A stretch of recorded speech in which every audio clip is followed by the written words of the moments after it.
Welcome back to That's Church. I'm Emily Call, here with my sister, Ashley Sanders.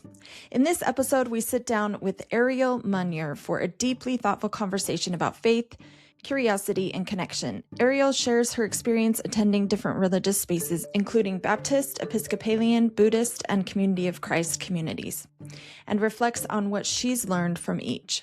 We talk about navigating faith when loved ones come out, being an LGBTQ plus ally within religious spaces, and the power of women leading and shaping spiritual communities. Ariel also opens up about her work as a professional genealogist, how connecting with ancestors can be deeply spiritual, and why stories matter just as much as dates and records. And now our conversation with Ariel. We met you at that meet and greet in the barn, and we had so much fun. We ended up staying. It was so fun that we ended up staying up till was it 2 a.m.? It was like 1 or 2. 3? I don't know. It was super so late. I remember I got to bed at 4, so whatever that means. But we had a great time just talking. We just ended up, there were 4 or 5 of us just talking into the night, and we really felt like we got to know you on a personal level, and it was so fun to get to know you. So it's so fun that you are one of our listeners, and you're so cute about our podcast and our Instagram account, and you're very active on there, which is flattering to us. And it seems like since we met you, you have gone to a lot of different churches, and some of the churches that we have mentioned in our podcast, is that accurate, or had you attended other churches previous to that? So previously, I've only been to one other church. In high school, I went on an orchestra tour and we performed at a church service. I honestly don't recall. It was a Christian denomination. I don't recall which one. But they had communion the way that a lot of Christian denominations do, where you all go up to the front and stuff. I remember that. But that's the only church I had attended a service at. Actually, no, that's not true. I've also had been to a Catholic mass with my dad in the Czech Republic once. Oh, wow. But we didn't participate. Cool. We just kind of were in the back and just kind of observed a little bit. Obviously, I couldn't understand a word. But yeah, that up to now, that was my experience. And then, so I hadn't attended another church in several years. And then probably last winter is when I started attending other churches again. Well, that's awesome. Very cool. That's so cool. In the Czech Republic, too. That would have been a cool experience. Mm-hmm. So cool. Yeah. So cool. I love to go through cathedrals and different historical buildings and things like that, in Europe and in different countries. I think it's just, there's something about that history that's so old, and the buildings that are so old with all the history within them. And so I think it's easier to attend in places like that, and maybe a little bit more magical, So I'm glad that you've continued it coming after you've come home as well. So you have attended churches here. Tell us, since you've attended some of the churches that we have interviewed on our podcast, tell us about some of those, and not the specific ones necessarily, but you've attended some, because you live in Utah County, right? Right. And we're in Salt Lake County. So you've attended some of the same religions, but in Utah County. So tell us about that, and maybe a little bit about the insights you've gained from doing that. Yeah, so the first one I went to last fall is a Baptist church near me. I just decided one Sunday to go on a whim. I've driven past it many, many times. It's just a few blocks from where I live. And basically my experience was that the people were very friendly. It's a small congregation, so I stuck out. Yeah. They knew that I was new, I guess you could say. And they had a lot of beautiful worship music. I really loved that. And one of the other things it reminded me of was that just like there are things that don't, I guess you could say, sit well with me in my own religion, there's also going to be things that do or don't in other religions as well. There were aspects of the sermon that I really loved and other aspects that I didn't. And so it was a good reminder that I guess whatever spiritual practice I engage with, it's going to be a mix of both. That's so interesting, because we've sort of found similarities in that. I think going to other religions, at least speaking for myself, I was a little bit well, who knows what will happen at the end of this? Maybe I'll convert to another religion. And And it was interesting. Like, there have been some that we've absolutely loved, but we felt the same way. Like, oh, okay, it's not just our religion that ... whatever it may be, that we disagree with. And so that was it was oddly like healing in a way. And I don't know. I guess it just made me realize, like, okay, like there are things that can be, there are parts of lots of religions that could benefit from progress. If that makes sense. Yeah.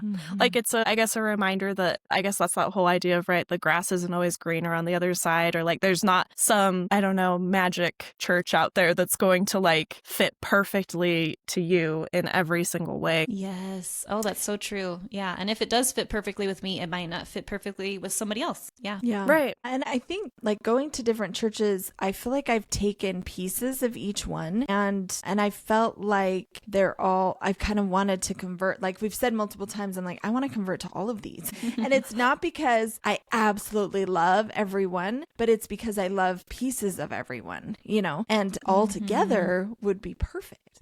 Like it could be so well rounded and so nice to take pieces from each one and maybe discard, mentally the things that I don't relate to quite as well. So the Baptist one, was that the one that you were most drawn to, do you think? And not necessarily. It just happened to be the closest. And I'd been thinking about exploring other churches for a while. And it was literally, I woke up that Sunday morning and I was like, I'm just going to go to that church today. That's amazing. So it was kind of, I guess, convenience of that was an easy place to start. Yeah. Because it was just right there. That's really cool. I've also been to a Buddhist meditation group.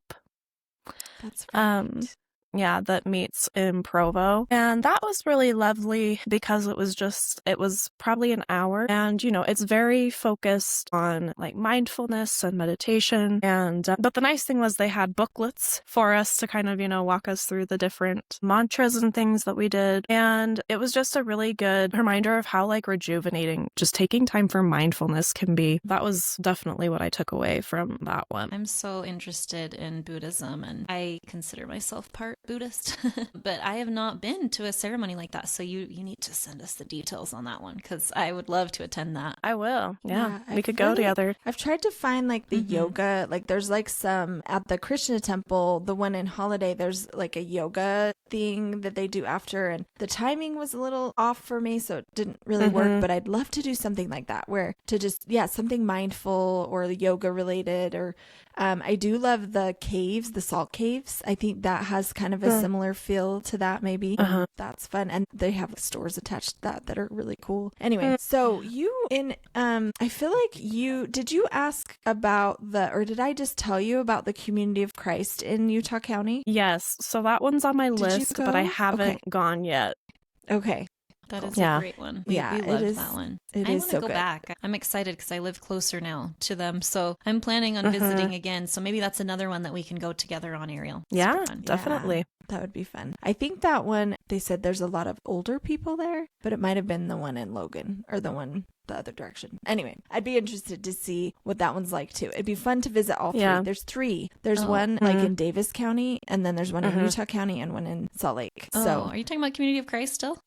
Oh, for some reason I thought there was only one in that end of the valley, the one that we visited. There's one in I think it's like Logan, but it's a little further. But anyway, they said it's more like it's been around a long time, and it's like very more traditional Community of Christ. Very nice people.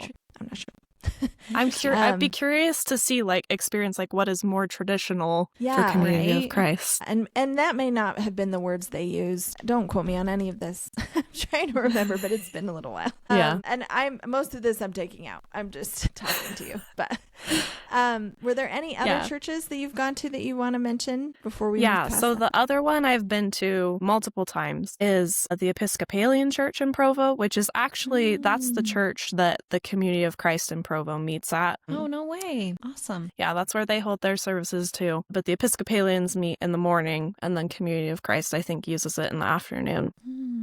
Okay, interesting. And how was that experience for you? So good. Really? Like I said, I've been to that one multiple times. The other two, I've just gone once each, but the Episcopalian church, I've just kept coming back to. Oh, that's really cool. That's the same church that that Charlotte Condi also attends, and she's posted about it. And at least her congregation that she attends is LGBTQ plus affirming, and just seems like such a cool place. They're always doing volunteer work and things. So I could totally see how you would be drawn to it. I'm also drawn to it. We haven't had a chance to visit. We've seen the building downtown on a church tour, but we haven't had a chance to attend a service. So what stuck out to you within the service, or like what drew you originally and what kept you coming back? Yeah, so I originally had heard experiences with attending the Episcopalian church, like as a Mormon, from Susan Hinckley from the At Last She Said It podcast. And then Charlotte Condi sharing her experiences. And I decided that was a church that sounded like something I wanted to experience. And so I went. And the first time I went, my sibling came with me, and their congregation is led by a woman. Awesome. Love to hear it. And the first time I went, actually, their deacon was also a woman at the time. I think she has since left for another parish. But so many of the times I've gone, the experience is actually that up front is almost entirely women, or sometimes only women, that are conducting the service and blessing communion and administering it. And so that's been really powerful for me. You mentioned your sibling going with you to the Episcopalian church, and that's awesome. Can you tell us a little bit about your sibling coming out and how that affected you and your spirituality or your faith and your family as well? Yeah, so they came out about 4 or 5 years ago, and they're non-binary. And basically, what I recall when they first came out was that it was pretty easy for me to accept. I feel like we weren't taught, I guess you could say, like in quotes, like active homophobia growing up. Of course, there's the homophobia we all internalize from the things around us. But I even had a friend in elementary school who had 2 moms. And I don't remember ever thinking that was like wrong. We would play together. My mom was friends with his moms, and it was never an issue. And so that's kind of the background, that I had with that. But as time went on, it sunk in more for me that like my sibling had some really painful experiences. Not necessarily with coming out to our immediate family, but with other people and other circumstances. And so I started to realize in a more personal way the ways that the queer community is mistreated, like in and outside of the Mormon religious community. So it propelled me to educate myself more through some really excellent podcasts and books, accounts on Instagram. And so I guess you could say that helped me to work on, like I was saying, I feel like, there were those kind of maybe, I don't know what word I want to use, like inactive or just that internalized homophobia that I had to like actually bring to the surface and work through.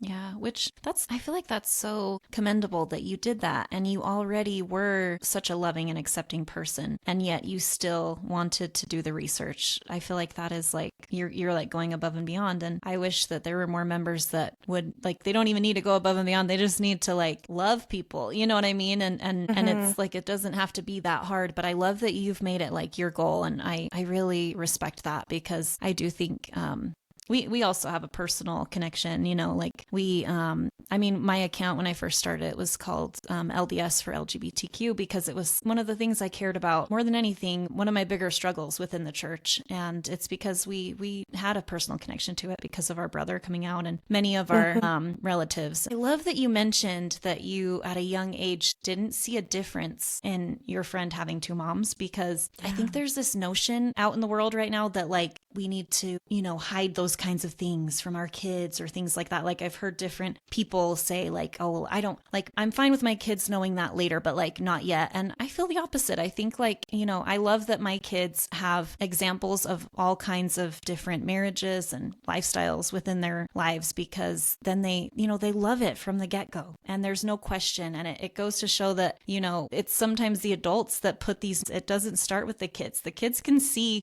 they're just, everything is so simple to a child. And if you ask a child, this woman and this woman love each other, should they have the right to get married? I think most kids would say yes, because they wouldn't think twice about it. It's just in their mind simplified. So I tried to have a childlike approach to things sometimes, like, what would my kids think about this? What's the simple solution? And most of the time, it's just love people. Yes. I think too, like even you're younger than me, obviously, but I think still when we were kids, it was a lot less common to be open and proud and out, and so that was definitely more unusual to know somebody that had parents that were married, that were gay, or lesbian or whatever. And so I guess to clarify, it was before same-sex marriage was legalized in the United States when I was in elementary school. So it was still, in a time when it was less common. I remember like as a kid, there were a couple people that I knew were part of the LGBTQ community, and it was kind of so foreign to me that it was like, what? And it felt like I had a friend that was, and we were great friends, and then she came out to me and I didn't know what to do. And because there wasn't a lot, it wasn't really talked about then, And so I look back now and I'm like, oh, Emily reacted so much better and different, but we live and we learn, Right. But I think back then that we just didn't know what to do, because it was kind of a newer thing. And just obviously there were people that were part of the community for years and years, decades, but it wasn't talked about, And so anyway, I think like when my brother came out, it took me a couple years. Instantly I had love and acceptance, but it still took me a couple years to figure out what that meant in terms of religion and faith and my own beliefs, And so I think it's amazing that you accepted your siblings so quickly. So, well, I would say it also took me time to figure out what that meant in the context of, what I'd been taught at church. Yeah, I think it's that way for a lot of people, because these ideas and teachings are so ingrained in us from such a young age that, I think that is another area where there needs to be a lot of grace given, because sometimes it takes time, and just like we would hate for someone to condemn us for one of our mistakes or honestly just our ignorance, like we really just don't know what we don't know. And sometimes it's not hateful, it's just ignorance. And I'm not saying that there should be, homophobia should never be tolerated, but I do think that there needs to be grace given on both sides, because there is a lot of unlearning to do. And people, at least from my experience, they don't unlearn things when you're trying to shove a new idea down their throat, like they need to ease in and kind of come to terms with those things in their own time. Yeah, I know my siblings told me before, right, that, it took them years to figure out how they identify and to decide to come out and all that. And so that it would make sense that it takes time on the other side as well for people to take that in. And sometimes I think the person even doesn't acknowledge it or doesn't maybe recognize it, because we're kind of told to push things like that down. And so I think sometimes it can take time to be like, oh, I'm gay, or whatever. I think that personally it can take time. Yeah, for sure. For all of those things to figure it out, to then come out. And that's scary. That takes a lot of courage for sure. Yeah. So, and you are a Relief Society teacher, and you're kind of known as like a creative, out of the box. You take a creative approach, out of the box kind of a teaching. So tell us how you design your lessons to engage and inspire your class. Yeah, so actually, I guess the first thing, even before how I do my lessons, just to paint a picture, is that I visually don't fit the mold when I show up to teach, or really any Sunday that I'm at church. I usually wear pants. I wear a cross, actually daily, but I wear my cross to church as well, which isn't typical. And I'm usually wearing a rainbow bracelet. I've got a pronoun pin on my bag. So lots of these, so even if somebody walks in who's never been to my Relief Society before, they could immediately look at me and be like, oh, she doesn't fit the mold. Yeah. If I saw that, I'd be like, I am in the right place. That's really brave of you. It is. I teach gospel doctrine, and I am not that. I mean, I wear pants sometimes and things like that, but I try to walk the line pretty well, and I definitely get a little spicy, and not everybody loves it, and that's scary. Like, that's kind of terrifying, because you know that people are judging or not agreeing, or, I mean, there are worse things than not, having the same opinion, but it's a vulnerable feeling, I think. I will say that, where I am today is not right. I didn't always show up to church like that. And some of that stuff I started doing when I was the primary chorister, which I think in a lot of ways was easier because, the primary kids don't care if I wear pants. Like, they, they don't necessarily notice, right? Half of them can't read anyways. So, like, they don't necessarily... They just get it. They're just like, this is life. This is it. Yeah, exactly. And so I guess because I started doing some of that stuff then, when I wasn't really worried about, I wasn't worried about what the kids would say, because they're going to say whatever they're going to say anyway. Right. They're just kids. I will say the first time I wore pants to church, I remember feeling really self-conscious. But just like with anything, with practice, I don't think about it anymore. And so by the time I started teaching Relief Society, it was like, this is just what I do, and I'm not going to change that. I love that so much. I love that. And I like that you said it takes time to get used to, because I too, similar, I like feeling of, like, oh, I feel all eyes on me, even if they're not. You feel out of place. And I do agree with Emmy that I think teaching in front of adults is probably, I haven't. So that would be a totally different ballgame. I think it'd be way more intimidating. So props to you for sticking to your values and, and values that are not always valued within our church. I don't know if that makes sense, but yeah, it does. I will say another huge factor is that I have an extremely supportive Relief Society president, which makes a difference. And so she already had noticed some of those things about me, and that was part of why she wanted me to teach Relief Society. And so that also makes it easier. I guess going into it of I guess the person who, so to speak, has the power in the room is fine with it, I think helps probably bring that fear factor down a little bit. For sure. That's awesome. Wow. I love to hear stories like that, especially of leaders calling people specifically, people who are trying to create more progress. I feel like this is how it should be. Do you feel like you teach differently as well? Like, is there anything that you do that is different than ways that other people teach? Yeah. So I'd say one of the big things I really try to do is approach it more as a facilitator than a teacher. I really try to I want to do speaking half the time or less. And so I'm really big on fostering discussion. I do not want to just be a talking head up there for an hour. That is so cool. Oh my gosh. I've never heard anyone say that before, but that is again, I'm like, this is how it should be, because those are the best lessons, in my opinion, when people can open up and be themselves. Oh, that makes me, and I shouldn't be surprised, because we've known you for a while and we know how awesome you are. So that is amazing. Good for you. Great. Yeah. I'd say the other thing is that I also really steer away from regurgitating the talk that's been assigned. I read the talk and I'll see maybe some concepts or principles that stick out to me, and use that as a launching point to more have a discussion about something, well, not something else, but something that's brought up in the talk, but not about the talk. Interesting. Because everyone can go read the talk. Everyone can go see what that person said. Right. And so I try to use it more as a starting point rather than the, I guess, outline of my lesson. Yeah, that's really cool. I think people... Oh, sorry, go ahead. No, you're good. Oh, I was just going to say, I think people forget that that's a possibility too. And I think I mentioned this on here before, but our mom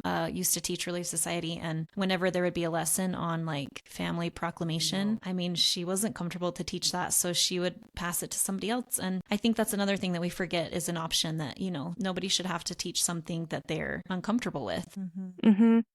Yeah, I sometimes, every 6 months when we're gonna set up the lessons after general conference, the last couple times I will recommend a couple talks, and then if there is a talk that I really just feel like I am not in a space to try to teach, I'll just say, hey, if this talk is selected, please give it to someone else, so that I can just head that off without having to deal with that later if I see that I've been assigned that. And other times, if there's some challenging aspects that don't sit well with me, I'll also talk to other people and get their thoughts, because sometimes that helps me see some of that stuff in a different way so that I can figure out how I want to approach it. Oh my gosh, you're saying all the right things, girl. I love this. It's things that people need to do more of, in my opinion, like conversations and reaching out and getting other perspectives. Like, these are things that I just feel like our church could be even better if we focused more on these things that you're doing. Yeah, and I probably talk about Christ a lot in my lessons, because I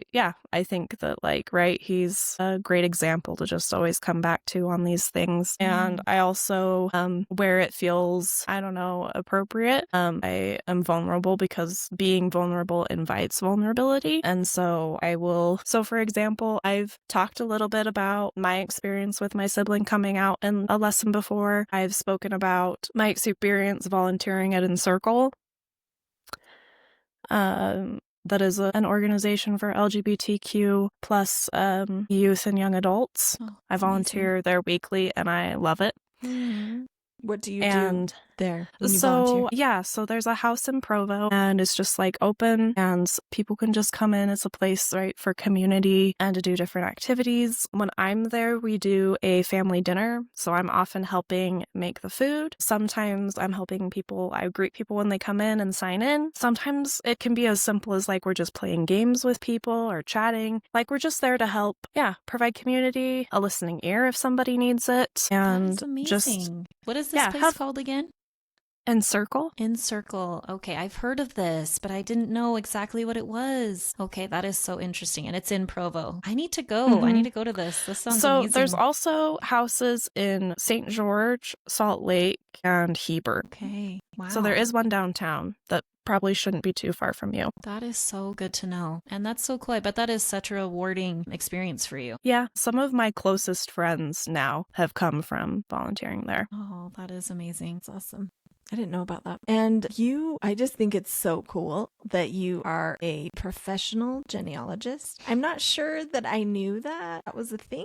I know there's a lot of, like, volunteers for genealogy within our church. And so I think that probably made me a little bit naive to the fact that there are professional genealogists. So tell us a little bit about what that entails, like what your job is within that. And then also, I asked you previously to share any, like, interesting stories that you have that are kind of profound or spiritual or interesting with us. Yeah. So a professional genealogist can do a lot of different things. I got a 4-year degree from Brigham Young University in genealogy. There are also credentials people can get. And so, people come to, I guess you could say, professional genealogy in a variety of ways. I grew up doing a lot of genealogy with my parents, so it's always been a passion. And when I realized that I could get an education in it and make a career of it, I decided to do that. And probably what people would most often think of that a professional genealogist does is client work. So, you have a client come to you that says, hey, I'm trying to find my biological parents, they're adopted. Or I've got this line I'm trying to research. I've hit a brick wall. Will you work on this brick wall for me? See if you can extend that line.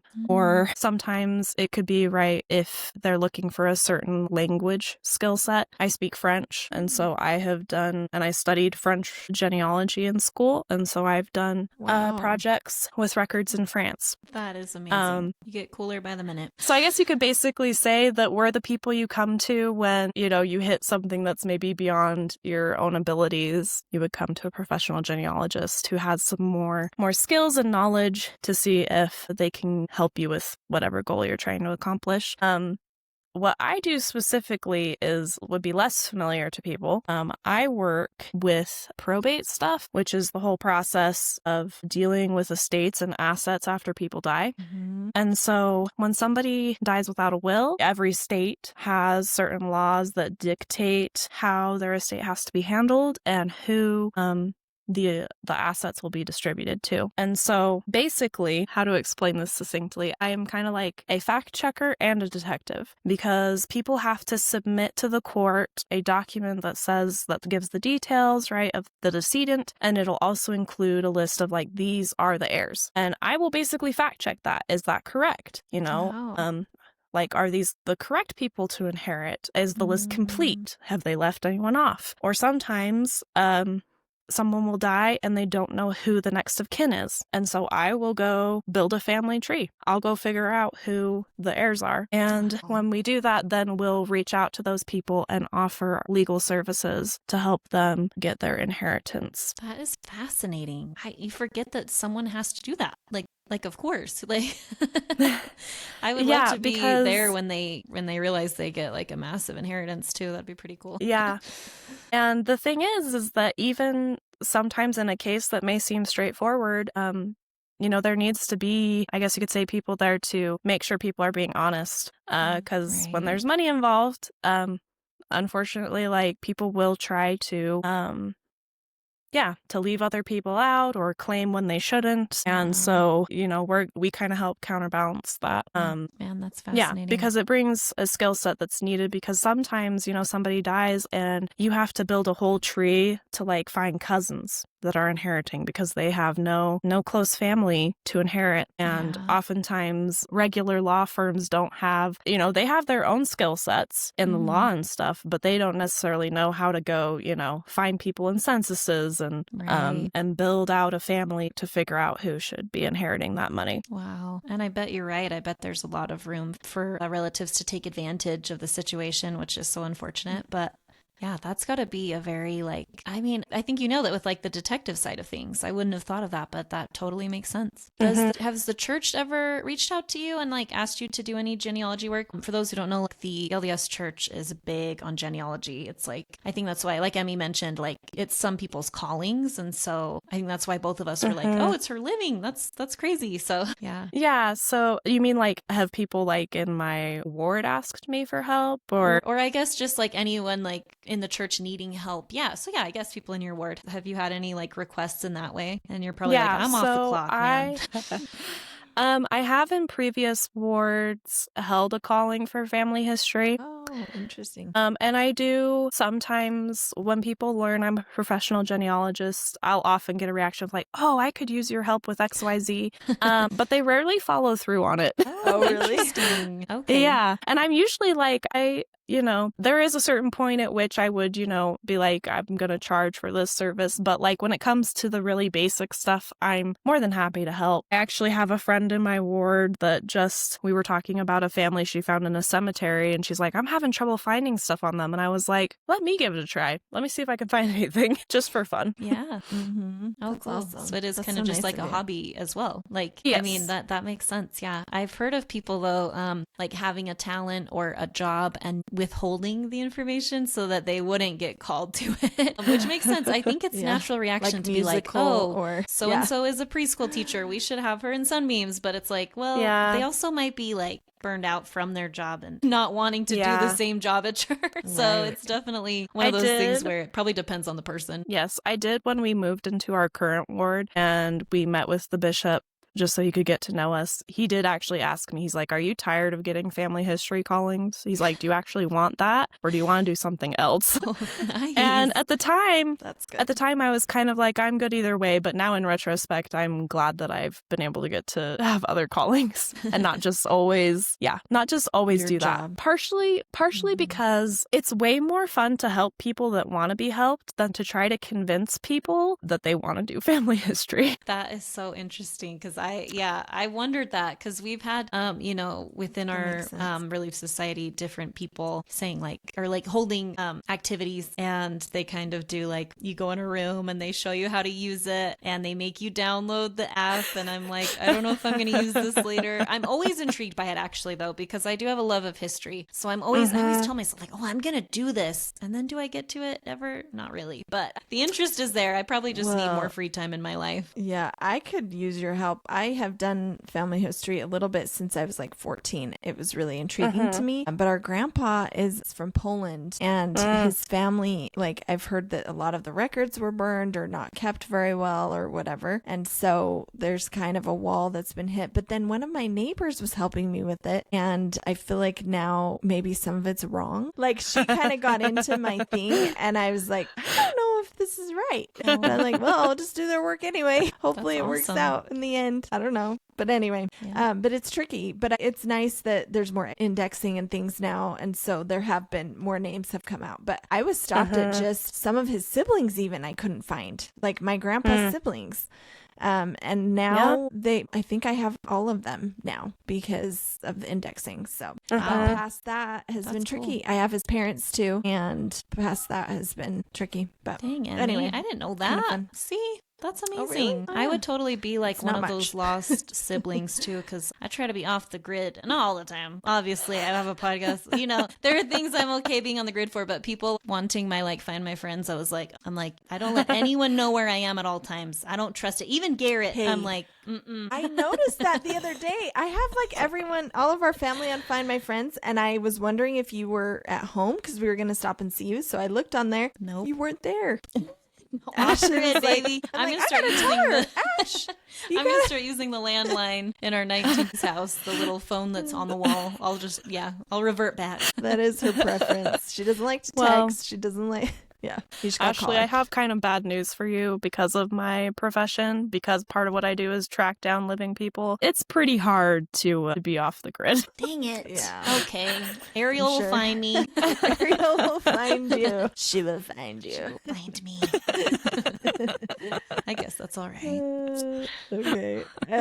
And you mentioned that you have a story, like a cool story from Mm-hmm. genealogy work. Share that Yeah. with us. So when I first started my program at BYU, I was in a class, and every class you have to do a research project, and you pick somebody, a family to research. And so in one of my very first classes, I decided to research my second great grandfather, Melvin Martinson. And I was curious about him because he played a huge role in my grandfather's life. And because his father died when he was quite young, and his grandparents really helped raise him. And he was actually his step grandfather. So he had no children of his own. He has no descendants to research his family. And so I decided, I was like, I'm going to research his family because my grandpa, had told me before he didn't know a lot about his life. And so I researched him and his siblings and his parents, and what emerged was a pretty hard life. I've never been able to confirm this for certain, but I'm pretty sure that his father was in and out of an insane asylum at least once when he was like a teenager, and his mother died when he was fairly young, and he and all his siblings were kind of sent out to different relatives and people to live with, so they didn't even really grow up together that much. And so, he came from this like hard background, but he was such a good influence in my grandfather's life as really a father figure. And the other thing too is that he and my second great grandmother, they were both raised Lutheran, but by the time like my grandpa was in the picture, they weren't really practicing. They didn't really they were not church going people, but they were good people. And the other thing is that like when my grandpa joined the church, that was not a popular thing with his mom, but his grandparents were fine with it. And basically they provided a home for him when he joined the church. They they were there when he came back from his mission, to have a place to land. And so it's also just a really beautiful example to me of like that we, within families, we don't have to, I guess, have the same, religious or spiritual beliefs in order to like care for each other. Yeah, for sure. Oh, that's a really cool story. Amen. Yeah. I also think like these ancestors, I bet they're so like, it sounds kind of, I don't know, I just can picture them smiling. Like I just could picture them smiling even at someone just being interested enough to go back and read their history, Like sometimes I journal and I think, who's going to read this journal? Like I don't Someone know. like me. And so, it's cool. It's so cool that you are doing this work. Like, I'm sure that it means a lot to, the people on the other side, but also like your own relatives. And, that's a beautiful thing. I interviewed my grandpa about him when I was doing this research. And a lot of times when you interview people about family history, they don't realize how much they actually know until you kind of loosen them up and like get them talking. Because a lot of times I think people think, oh, they want the facts. They want they were born on this, this date in this place, and they married so-and-so on this date. People, really what I'm looking for is the stories, the stuff that puts the meat on the bones of the dates and places. And so the other thing that was really meaningful to me about it was that I was able to record some of my grandpa's memories of his grandparents, but also I was able to give my grandpa, this whole part of his grandpa's story that he never knew. Wow, that is so cool. While you were talking, I was thinking of this this quote that I love by Maya Angelou, and it says, "People will forget what you said, people will forget what you did, but people will never forget how you made them feel." And so it just reminded me of what you were saying, that sometimes, we don't care as much sometimes about the details, but more about the feeling behind it and the stories. I'm sure that brought up so many cool stories. Yeah. Cool. Yeah, for instance, my second great grandparents loved UWE, and they believed it was real. They were one of those people. They were. Wow. Yes. Oh, that is the best. That's intense. That is the best. Oh, I can picture so it. We used to watch that, my brother and I, and we would always pretend afterwards. We'd be like, Ashley in this corner weighing 12 pounds. I was probably 5. So then we'd wrestle. Oh, that is too good. That is amazing. So funny. I want to ask you 2 questions that I didn't tell you I was going to ask you.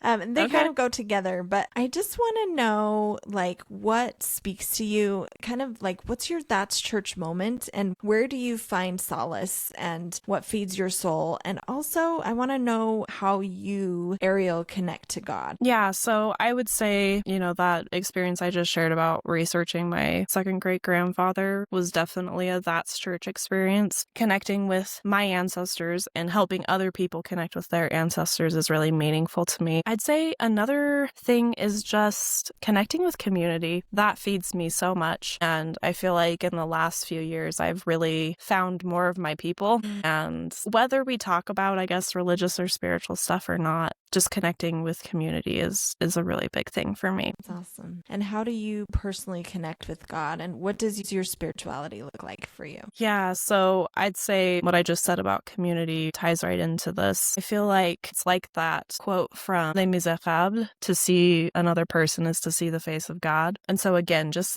connecting with people on a really deep level, I think is really spiritual because we're all divine. Mm-hmm. And so to me, that's almost one of the best ways I can connect with God, is to connect with the people around me, because we're all God's creations.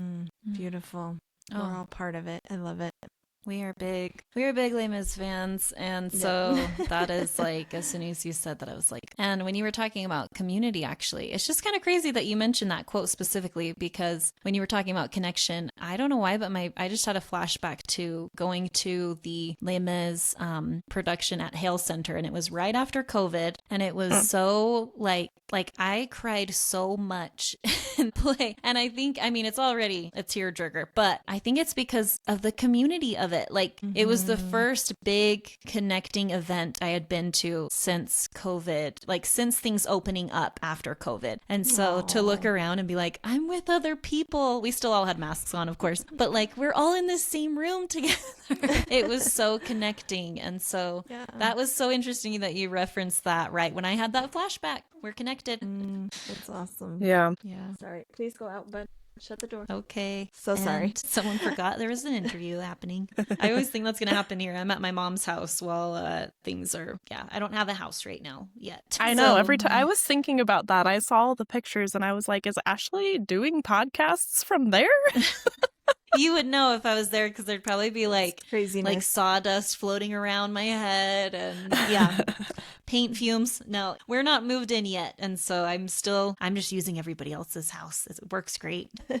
Okay, so for this next question, this is our last question, and it's just sort of our silly, help people relate to you even more on a human level kind of a thing. So you can pick between these things. You can share an embarrassing moment, or you can tell us a bizarre talent that many people don't know about you, or you could do both. Up to you. Okay, I've got a good embarrassing moment. Ooh, good. We love those ones. Yep.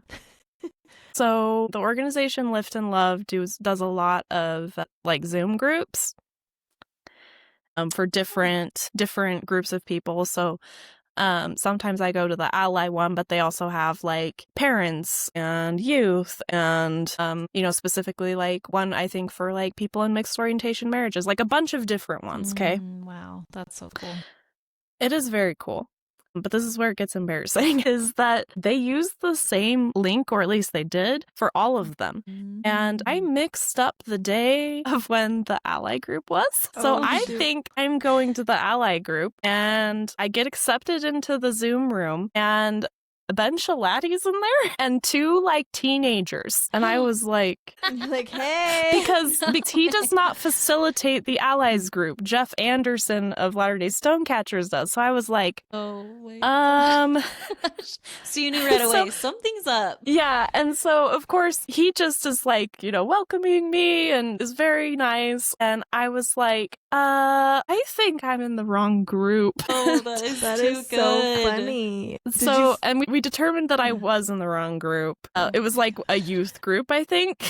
Okay.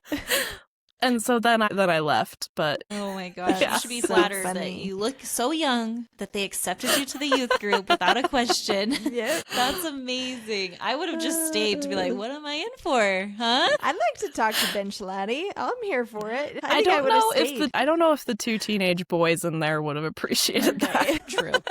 Fine. That is so funny. You just pop in. We always joke about that on here, that like our guest will leave and then sometimes we'll stay here and chat about notes or whatever. And then I'm always thinking like, they're going to pop back in. Yeah.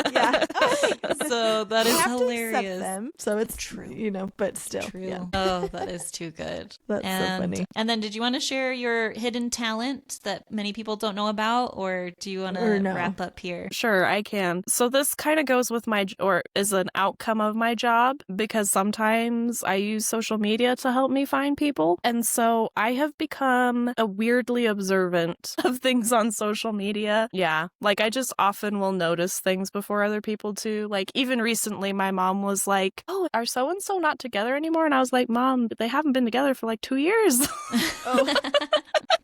Oh my gosh. That's awesome. Just weird little things like that. Yeah. I just pick up on different things because like I have to, like sometimes I'm going through stuff with a fine-tooth comb. Yeah. So you're that's like kind of become my weird talent. Well, you're like a detective. I am not that way. Like on social media, I cannot remember. There's like so many people and so many stories and so many things that I am like, I can't remember what story belongs to which person. And like, I get a little overwhelmed. I don't actually do a lot of social media except for run our account. And I'm a realtor, so I run my real estate account occasionally. Yeah. But other than that, like I'll like kind of look through other people's stuff, but it's kind of overwhelming to me. Like, and I think I already have so much information in my head and things that I'm doing that I just can't put any more in there. So I think it's really awesome when people can. Like you can continue to add, Yes, but also sometimes I wish I could turn it off. Sometimes I wish I could be less observant. Yeah. Okay. You're like, I'm not getting paid for this, Yeah. Like, I guess I'll stick to detective work for people from the past. But you got them all. Got them from the present, past. Like that's a lot. It's a lot to manage in your brain, girl. But that's amazing. That is a talent. I appreciate it. I feel like you've notified us of a few things on social media too that I'm like, nice. Like, thank you. You're personal detective. Yes. You're hired for free. It's a non-paying job, but you're hired. Yep. I do. Yeah, I will like just Google things and go down little rabbit holes. Like even one time the Sisterhood podcast, they were talking about, I don't know, the Temple Recommend interviews, the history of it on their account. And one of them said something like, I'm not a historian. I'm not really sure of the history. And because I'm me, I was like, ooh, I'm a historian. I'm going to go do some research and I'll get back to you. And I literally came back to them with, I found an article in an old Journal of Mormon History periodical. And I had taken notes on it, and I was like, you can share this with people. That is amazing. And I've heard them say some of those things on their podcast, so I'm sure they're using your work. So I will do little research projects just because. Just because it's interesting. That's Yeah, awesome. That is that's awesome. really I cool. only research, I become obsessed. I am ADHD, so I become obsessed with things. I think even if I weren't, I just really enjoy life, I think, and adventures and different things. So I find something that I'm obsessed with and I'll research the heck out of that. But that's all. Like podcasting. Like I have researched so much about podcasting She really has. and different religions and things like that. But I'm not going to research anything else because that's all I got room for.